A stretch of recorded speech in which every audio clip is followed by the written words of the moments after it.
Vamos a desarrollar un tema académico luego de la perorata que acabo de echar. Y me dan la clase más monce para hablar. Vías de administración. Entré y me dijo, toma eso. Vías de administración.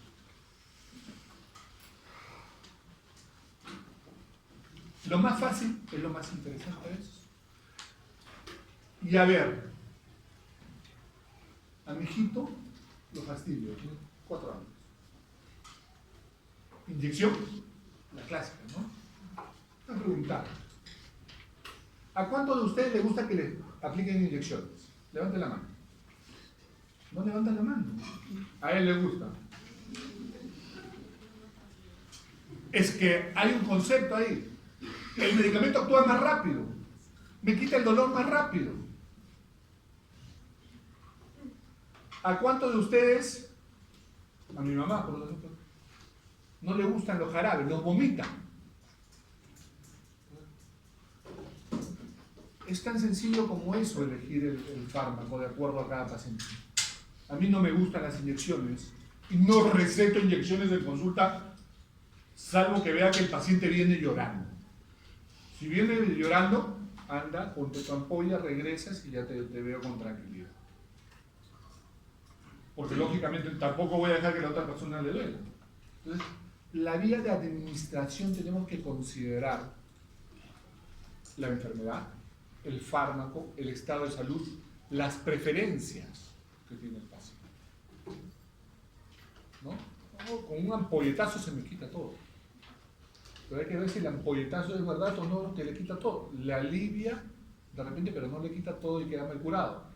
Una sola dosis de penicilina con, ¿cómo es? Penicilina con prednisona y con no me acuerdo qué más.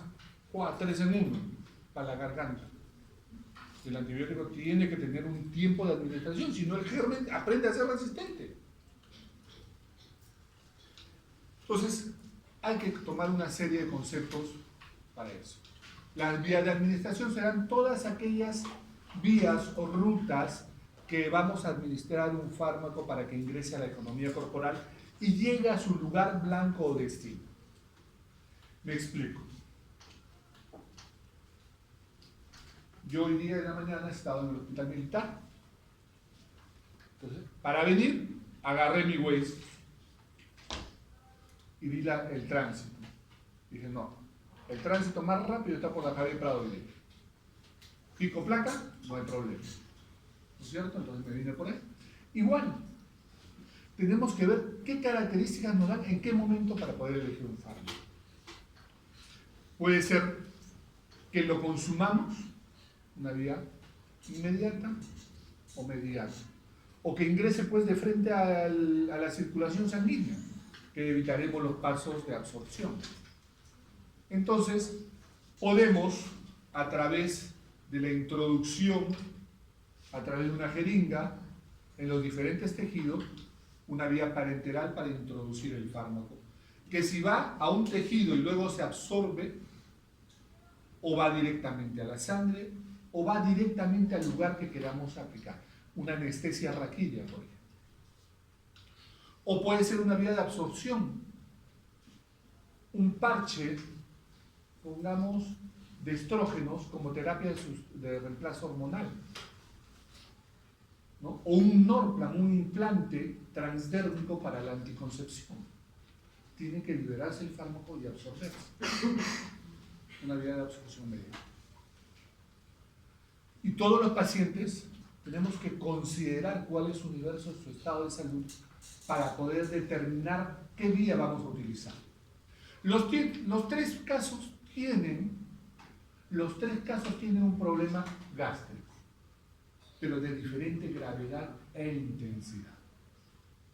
Caso número 1, varón de 55 años, con dolor en epigastrio, y que en la endoscopía que le hace la doctora Gargulevich en el Policlínico Peruano Complutense, o sea, mi hermana, ¿no? Le hace y le dice con signos erosivos inflamatorios. Conclusión, gastritis. Paciente, le receto su omeprazol y se acabó. Paciente tome Señor va a tomar omeprazol, 20 miligramos, una tableta en ayunas todos los días por 15 días. Chévere. Pero este mismo paciente de 55 años viene con un síndrome doloroso insoportable. Se está retorciendo de dolor, ¿no? Antecedente, con su endoscopía de hace un par de meses, gastritis. Entonces, ¿qué tan rápido debo actuar? ¿Debo considerar y evaluar su estado de salud general? ¿No? Para ponerle algo. Pero este mismo paciente demoró en venir. Pero ya vino hipotenso, chocado. Si sigue chocado, se muere. Está despierto, pero está con hemorragia digestiva activa. Está vomitando sangre y sangre por el recto. Señor, tome su pastillita. No sirve, papá. Acá, vía, le pasan volumen. Si ha bajado demasiado el hematocrito, hay que pasarle sangre, paquete globular, la vía para tratar de pasar cristaloides para subir presión, y hay que ponerle el omeprazol por vía endovenosa. Y de repente pasar una sonda nasogástrica para poner agua helada, para que produzca vasoespasmo a nivel de la mucosa intestinal para que deje de sangrar. Entonces, las tres, ciertos casos, acá vía oral de cajón, acá vía parenteral de cajón, y acá tendré que evaluar al paciente.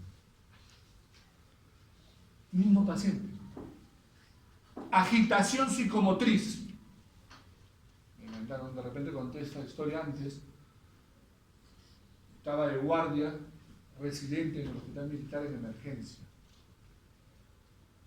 De repente, doctor, se va de comisión a traer un paciente.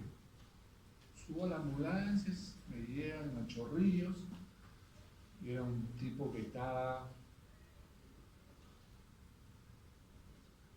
agresivo, chiquito como yo, pero no era gordito como yo, era así, ¿no? ¿Cómo se llama esto de esto de guerra, no?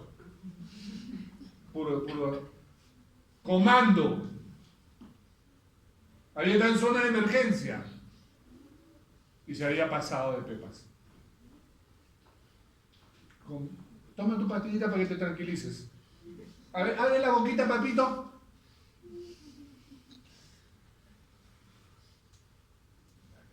Mire, señor, usted lo va a distraer. Tú te tiras a las piernas y lo tiras al piso, al chofer y al enfermero. Al piso. Y yo, la aguja por donde caiga.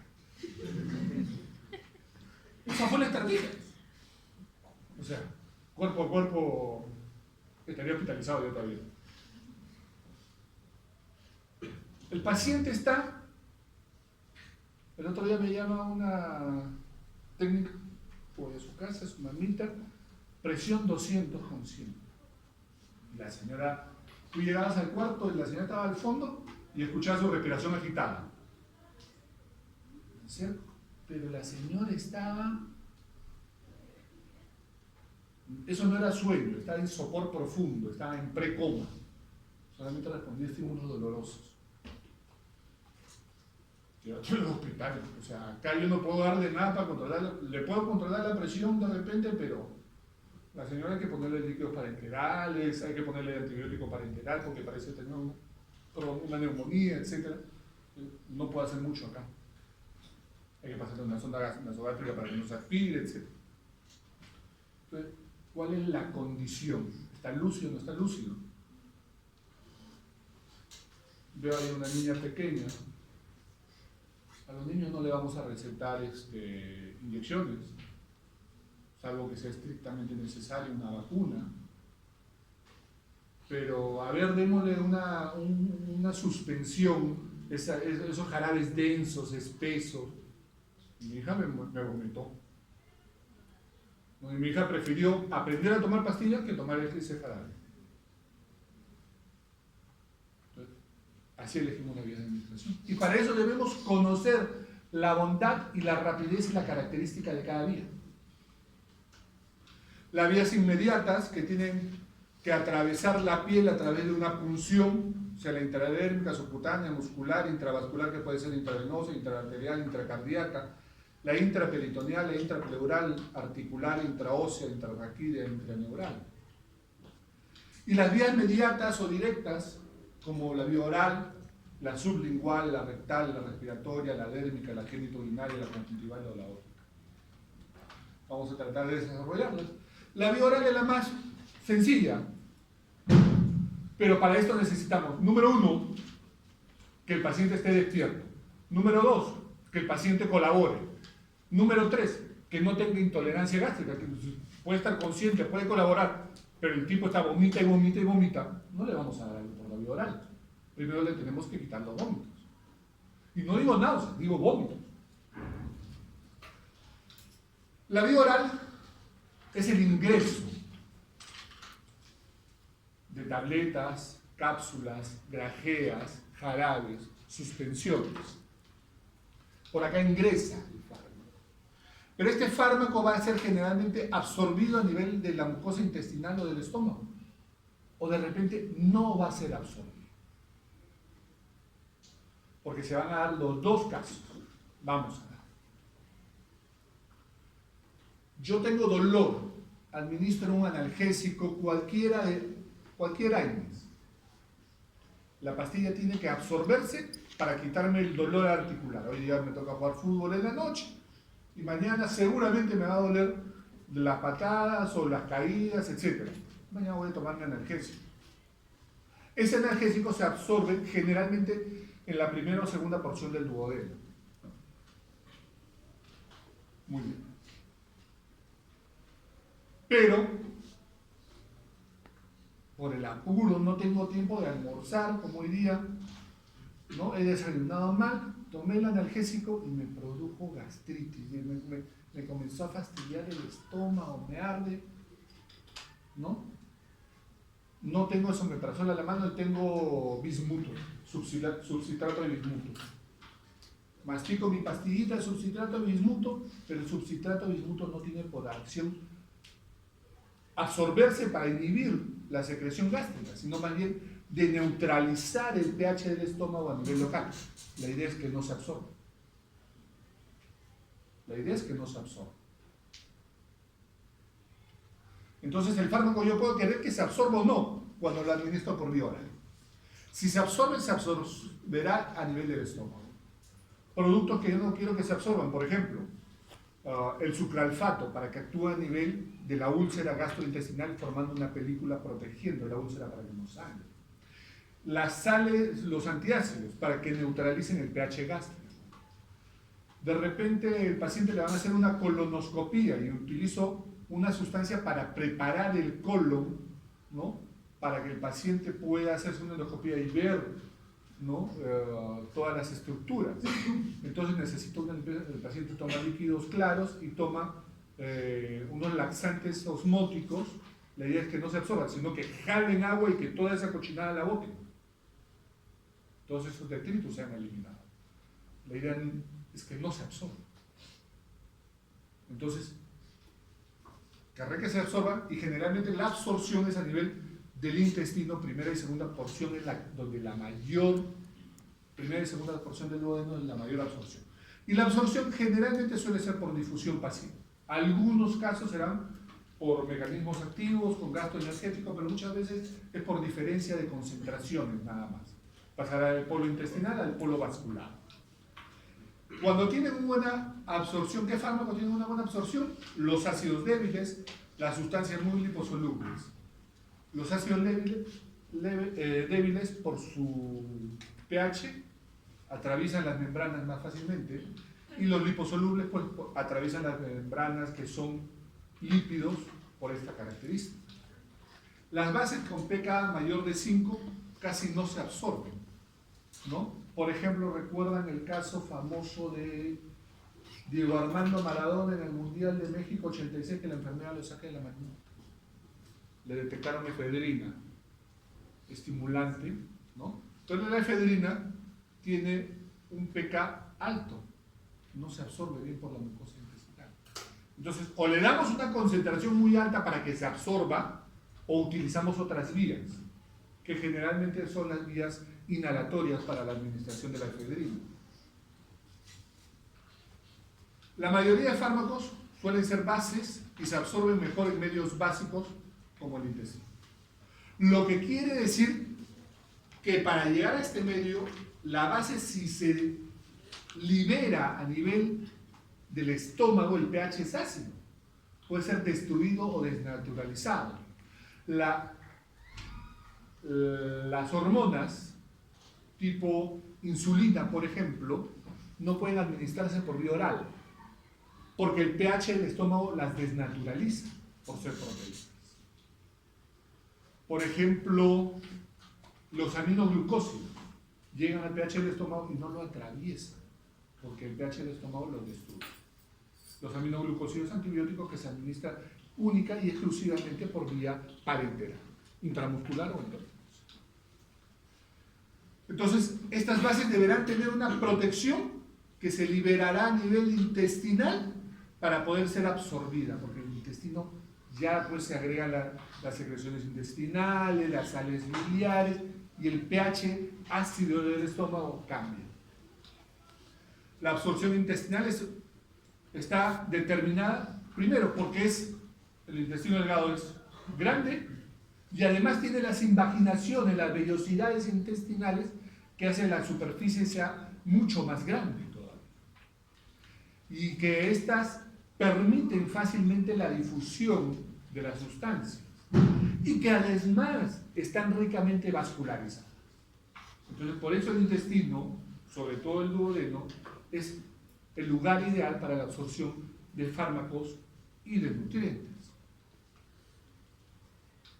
Las sales biliares favorecerán la absorción de sustancias de características grasosas, como algunas vitaminas del complejo ADEK. Son las famosas vitaminas liposolubles, que en presencia de secreciones de las sales biliares se absorberán mejor. ¿Cómo hago yo para que hagan sales biliares? Pues fácil, cómete un chicharroncito. Me refiero, come alimentos grasosos. Las sales biliares se liberan cuando uno come grasas. Los monosacáridos, las bases púricas, pirimidínicas, los aminoácidos, el sodio, atraviesan la mucosa intestinal por transporte activo.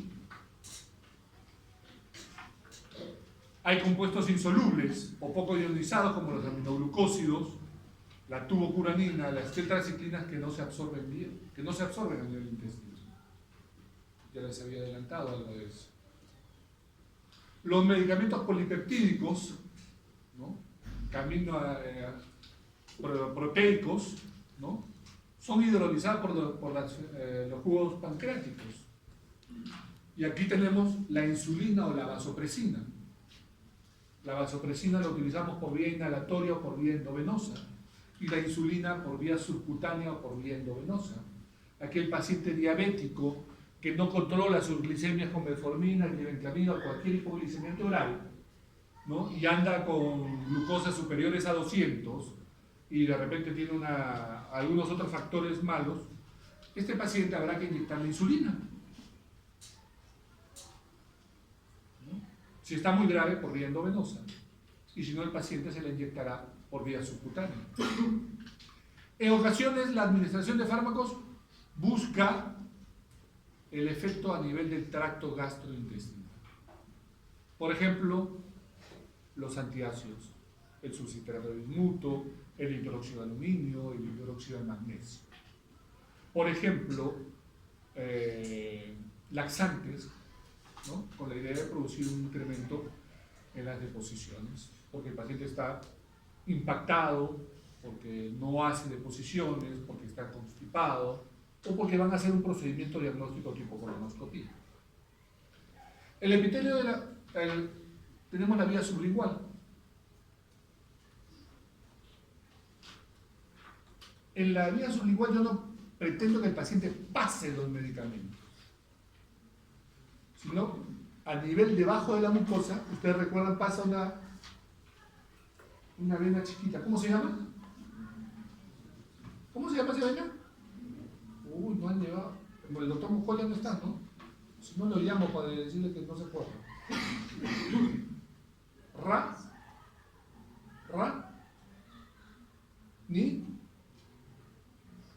La ranina. No renina, no, ranina. Pasa por debajo de la lengua. Una venita ahí, si se ve. Entonces se coloca y este epitelio de la boca permite que ciertos fármacos la atraviesen. Es una zona muy vascularizada, puede utilizarse gotas o puede utilizarse tabletas. Por ejemplo, ¿no? Esto, una vez que se absorbe acá, pasa por drena directamente a la vena cava superior y llega a su distribución rápidamente a nivel del organismo. Su absorción suele ser por difusión pasiva y es rápida. El pH de la saliva permite que los ácidos se absorban bastante bien, suelen ser ácidos débiles. Y por ejemplo, ustedes han visto en las diferentes series de televisión que se utilizan las mucosas para el consumo de cocaína, sea la mucosa olfatoria, la mucosa oral o incluso las mucosas genitales. Se utilizan para consumir cocaína. Y lo mismo sucede con la mucosa oral. Cuando prueban la cocaína se la untan los policías, por ejemplo, en la boca, ¿no? La nicotina, existía el hábito de consumir, o los que chachan coca, ¿no? Los que chachan coca, los chachadores del Perú, de la altura. La nicotina, antiguamente se mascaba la nicotina, la hoja del tabaco. Ahora hay caramelos o chicles para combatir el hábito de fumar, que la idea es que con mínimas concentraciones en el tabaco se vaya quitando el hábito de fumar y gradualmente ir bajando la dosis. También es útil para sustancias liposolubles como la nitroglicerina. Aquel paciente que tiene un dolor de pecho intenso y es un infarto, o tiene un dolor de pecho y es una angina de pecho porque la arteria coronaria está parcialmente obstruida. Entonces usamos nitroglicerina o isorbide para estos temas. Se produce vasoespasmo, mejora el flujo coronario y por lo tanto el dolor se alivia, ¿no? Cuando el paciente llega a la emergencia con dolor precordial típico, cambios electrocardiográficos, la presión es adecuada, le ponemos isorbide para quitarles el dolor. Yo a mis pacientes en la consulta, cuando son anginosos crónicos, tienen una prueba de esfuerzo positiva para isquemia, les receto nitroglicerina o isorbide. Esto lo vas a tener en tu bolsillo, es tu salvavidas. Tú entras a la ducha y al costado de la ducha pones la pastilla. ¿No sabes en qué momento le va a venir? Hay gente que nunca lo usa y hay gente que lo utiliza 3 o 4 veces al día incluso, a pesar de su tratamiento convencional. Pero habrá y existirá fármacos que no se absorben por la vía oral y nosotros sí jugamos con la mente del paciente. Paciente hipertenso, viene a la emergencia, ¿no? Está con la presión alta, doctor, ya le hemos puesto un captopril sublingual. O no sabe, o no ha leído, o tiene un CI borderline. El captopril no se absorbe por la vía oral. No se absorbe por la vía oral. Tiempo de inicio de acción, 1 hora. Tiempo de inicio de acción de la administración por la vía oral, 1 hora. Por la vía sublingual, 1 hora. Pero el paciente, ustedes le muelen la pastillita y se la ponen debajo de la lengua y el paciente sonríe. Ya me siento mejor, doctor. Esta pastilla es maravillosa, le dicen ustedes. 15 minutos más y le baja. Placebo. Lo que ustedes le han transmitido al paciente, el paciente se sintió. Ya. O sea, Dios y ustedes. Pero el captopril no se absorbe por la cosa. ¿Ya? Doctor, ¿me la pongo entera o molida? No sé, señora, si usted quiere, esnífela, pero no le va a bajar la presión. ¿Ya? Pero sí jugamos con la mente del paciente. Si yo veo a un paciente muy ansioso, señora, esta pastillita le vamos a poner 2 pastillitas para que le baje rápido, ¿ya? Miren, con esto se va a sentir maravilloso, va a sentir cómo le pasa el dolor de cabeza, va a pagar sus cuentas y todo. Abra la boquita, ya. Listo, exorcismo completado. La vía rectal. Mientras no sea el supositorio de marca brasileños o más grandes del mundo, no hay problema. Pero esta vía es fastidiosa y es incómoda. Pero la podemos utilizar para personas que no podemos utilizar la vía oral. Los niños botan los jarabes, botan las pastillas, botan las gotas. A ver, hijita, abre la boca y lo tienes ahí media hora y tienen el jarabe ahí todavía. Le tapan la naricita para que pase. El jarabe sigue ahí. Debe ser hámster, porque tienen algo en que lo guardan ahí que no sé, todavía anatómicamente no lo hemos descubierto. Entonces, a ver, papito, boca abajo, potito y le cierras de potito ahí. Le dejas el supositorio. Pero el supositorio para que se absorba no es que lo pones ahí. El supositorio para que se absorba, porque la ampolla rectal está lleno de materia fecal, de popó de bebé. ¿No es cierto? Entonces, el supositorio debe ir hacia la pared.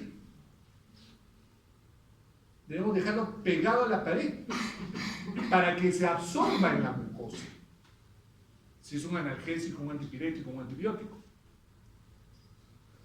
Pero de repente es supositorio de glicerina, porque no hace varios días.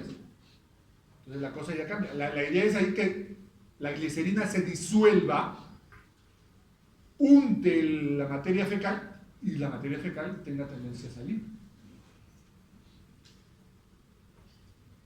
Entonces la vía rectal yo puedo querer que se absorba, en cuyo caso tenemos que tener cuidado dónde se coloca.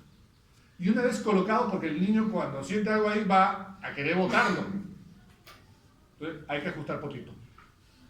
¿No es cierto? Ahí ajustan el potito un rato. ¿O me equivoco, doctor? Es así, ¿no es cierto? Absorción es irregular e incompleta por la presencia de la materia fecal. Entonces la respuesta no necesariamente va a ser la que esperamos. No es la respuesta igual que la vía oral. La respuesta no es igual que la vía oral. Porque además tendrá un paso hepático igual que la otra y no sabemos qué cantidad se va a absorber. Las venas hemorroidales superiores drenarán al sistema porta y las inferiores al sistema cava. Entonces tiene paso hepático en un porcentaje que va a variar de acuerdo a qué parte del recto sea la que ha absorbido o no. La administración de fármacos por la vía rectal, podremos administrar fármacos que irritan la mucosa gástrica, ¿no? O que son destruidos por el pH o por las enzimas digestivas o que tienen mal olor. Y es muy útil en niños o en pacientes inconscientes que no pueden colaborar, en pacientes estreñidos, como les decía, para ayudarlos, un laxante, un enema evacuante, un supositorio de glicerina. Luego viene la vía respiratoria, y por vía respiratoria nos referimos al árbol bronquial, no a la nariz, que es otra vía diferente, a la vía nasal. No, la vía respiratoria. Uso local o sistémico. Uso local, por ejemplo, el asma bronquial, sea nebulizaciones o sean los sprays. Dicho sea de paso, el spray tiene que saberse utilizar, no como ese chiste en Facebook. Señora, ¿cómo utilizar el aerosol para su asma? Que no le hacía efecto. Coge el spray y se lo echa. Hay que saberlo usar. Una señora paciente me dijo, doctor, yo me aplico el spray 20 veces al día. El spray me dura menos de una semana, no controlo mi asma. Señora, ¿cómo usa? No, mamá. Retroceder. Se agita. Toma este aire, bota todo. Boca. Sellado. Sellada la boca con el tubito. Si están en casa, con aerocámara. Si están en la calle, directo. 1, 2 sprays y usted inhala. Llena el tórax completamente y mantiene la respiración durante 10 segundos. 1, 2, 3, cuenta usted hasta 10. Y luego exhala por la nariz lentamente. Esa es la técnica correcta. Dejó de utilizar 20 veces al día y el spray le duraba 2 meses. Entonces, ¿cómo utilizamos? La absorción es rápida por la gran superficie que posee la mucosa del tracto respiratorio. Cuando nosotros administramos para la enfermedad pulmonar obstructiva crónica un bromuro de hipatropio o para el asma bronquial un broncodilatador beta agonista tipo el salbutamol o el salmeterol, por ejemplo, la acción será local. Llega al bronquio y lo dilata. Llega al bronquio y lo dilata. El corticoide vía oral en el asma bronquial llega al bronquio e inhibe las interleuquinas, los leucotrienos y toda esta parafernalia. Actúa a nivel local. Pero a nivel sistémico, doctor, bueno, los alvéolos termina una rica red capilar arteriovenosa que va a producirse el intercambio oxígeno-dióxido de carbono de manera dinámica, ¿no? Y pasa el oxígeno a la sangre y sale el dióxido de carbono. Esta vía es, por ejemplo, muy utilizada para los anestésicos volátiles. El anestésico volátil atravesará esta vía, por lo cual es importante su coeficiente de absorción a nivel del bronquiolo alveolar. Según lo que me contó un anestesiólogo que dice saber de anestesiología, debe ser porque le cumplió el medio. Pero se absorbe, llega a la sangre y por su gran afinidad llega al cerebro y va a bloquear el cerebro y va a producir anestesia local. O sea, puede ser sistémico también. ¿Qué cosa es lo que yo busco? Muy bien. Y se absorben como generalmente son gases, 99.99%, o son líquidos volátiles que se transforman en gases, como el caso del halotano, fluorano, ¿no?, que se puede utilizar, o el cloroformo que se utilizaba antiguamente. La velocidad de absorción dependerá de la concentración del aire inspirado, la frecuencia respiratoria, la perfusión pulmonar y la solubilidad. Los líquidos se utilizarán en nebulizaciones. El paciente viene de emergencia, 5 gotitas de salbutamol, en agüita, le aplican oxígeno, se volatiliza y eso es absorbido, ¿no? El mismo salbutamol en spray, que son microgotitas de líquido, pasan a la vía respiratoria y se absorben. El óxido nítrico, ¿no?, es un anestésico, es un gas. El oxígeno es un gas que se utiliza por estas vías. Los sólidos serán aerosoles, por ejemplo el cromoglicato de sodio para el caso del asma bronquial. Inconveniente: imposible regular la dosis exacta, las molestias o la irritación que pueden provocar. El paciente que utilizaba cada rato mal tenía taquicardia como reacción adversa medicamentosa por la alta dosis que utilizaba y de manera incorrecta. La vía respiratoria, no solamente la baja, sino la alta, la mucosa rinofaringea, la vía nasal, ¿no?, uso local, como en el caso de antisépticos, antiinflamatorios, oxitocina, vasopresina o fármacos vasoconstrictores. Aquel paciente, por ejemplo, que tiene rinitis alérgica o rinitis vasomotora, que anda congestionado todo el día con la naricita, y ya el tipo ya está cansado de tomar pastillas y anda borracho todo el día, pobre. Entonces le recetan su spray nasal, ¿no? Le sacan el spray. Tú estás en la modernidad, la coca ahora te la venden así. No, es spray de efedrina o es spray de algún beta agonista con acción vasoconstrictora que va a disminuir la congestión nasal. También se pueden utilizar corticoides nasales por esta vía. Y lo último que estaban probando, que ojalá que ya salga, era la insulina inhalatoria. y se acabó la jeringa y se acabó la ampolla permanente para los pacientes insulino requirientes. Ojalá. La vía dérmica, y acá pasamos desde la parte cosmética, las cremitas, que la idea no es que se absorban, sino que sean más hermosas de lo que normalmente son todas las damas, ¿no? Sino que además utilizamos para la administración de fármacos de diferentes.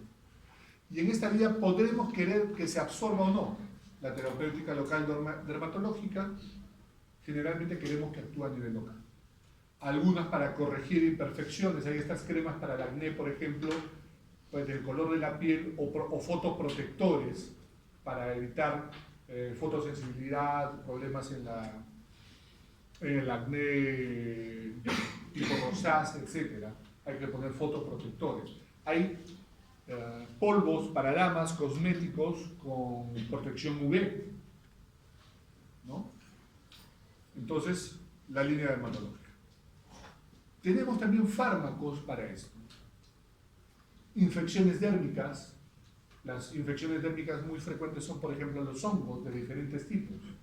Y será diferente pues un hongo de la cara a un hongo de la Tinea cruris a un hongo de la Tinea pedis. Son totalmente diferentes. Pero en los tres casos puedo utilizar cremas. En los tres casos puedo utilizar cremas para esto. Y la idea es de que actúen a nivel local y que no se absorban. Existirán complejos como algunas hormonas que pueden absorberse. Qué horrible horror. Que pueden absorberse. Les decía, por ejemplo, los preparados de estrógenos en la terapia de reemplazo hormonal. Se colocan parches en vez de que la persona tome pastillas todos los días. Se pueden utilizar, por ejemplo, parches de nicotina como terapia de reemplazo en el tratamiento del tabaquismo. Se puede utilizar, por ejemplo, la nitroglicerina en parche para el tratamiento de la angina vasoespástica. Entonces, los compuestos que van a absorberse por esta vía tienen que ser liposolubles. La inflamación, la temperatura, la circulación sanguínea cutánea pueden aumentar o disminuir la absorción. Temperaturas muy altas o muy bajas disminuyen la absorción de los medicamentos. Una zona inflamada puede no permitir una buena absorción del medicamento. Es una vía de absorción lenta sostenida para los nitratos, la clonidina, la escopolamina, los parches de nicotina, los estrógenos.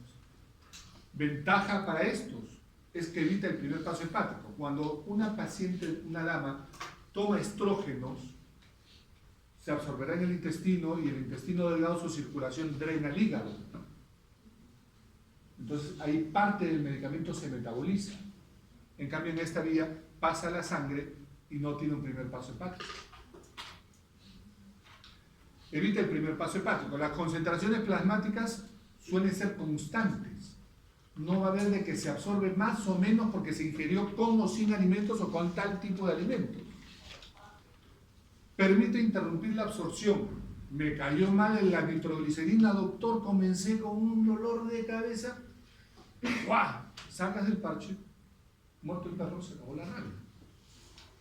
Mejora la adhesión al tratamiento. Yo tengo pacientes que toman 20 medicinas en la mañana. Toman para el riñón, para la diabetes, para el colesterol, para el corazón, para la presión, para el ácido úrico, y toma una para que neutralice el efecto de todas las demás. O sea, agarra, bajó, comía 3 panes antes, ahora come un pan y 20 pastillas. Entonces, si ustedes le quitan un medicamento por un parchecito, en vez de que tomen 3 pastillas al día, le ponen un parche, es 3 pastillas menos para un paciente con polifarmacia. Y eso hace que el paciente tenga una mejor adhesión al tratamiento. La vía genitourinaria. Generalmente la vía genital, tanto en el urinaria, tanto en el varón como en la mujer, no se utiliza propiamente, pero sí se llama. Se utiliza la vía genital propiamente. Y sobre todo en las damas, ¿no? En las damas se pueden utilizar espermaticidas, antibióticos para las infecciones vaginales, anticonceptivos, ¿no? Terapia de reemplazo hormonal, en las mujeres posmenopáusicas, lubricantes, y todo esto para que actúe localmente. Todo esto para que actúe localmente, excepto la terapia de reemplazo hormonal, que aparte de tener un efecto local, hidratar esta zona, mejorar la elasticidad, permitir que las relaciones sexuales sean menos dolorosas en esta etapa de la vida, porque la sequedad de la mucosa va a hacer que las relaciones puedan haber dolor, se va a absorber y va a mejorar los síntomas sistémicos que puede tener la dama. La vía conjuntival. ¿Quién no ha ido a la piscina en verano? Y al día siguiente el ojo hay que despegarlo, ¿no? Sacan así un toque, ¿no? Verde. Entonces, las infecciones a nivel del ojo o los diferentes tratamientos oftalmológicos que podemos administrar en la vía oftalmológica. Y es porque el epitelio es vascularizado o porque queremos que el fármaco actúe localmente. En una conjuntivitis yo no pretendo que se absorba el antibiótico, sea gentamicina, sea cloranfenicol, sea ciprofloxacina. No pretendo que se absorba. O aquellos jóvenes que el día domingo están con sus lentes oscuros, ¿no? A veces sacan su gotita, ojo blanco, ¿no es cierto? Entonces, hay descongestionantes oculares, ¿no? Como la oxolamina para estos temas. Pero existe, por ejemplo, el glaucoma, que es el aumento de la presión intraocular.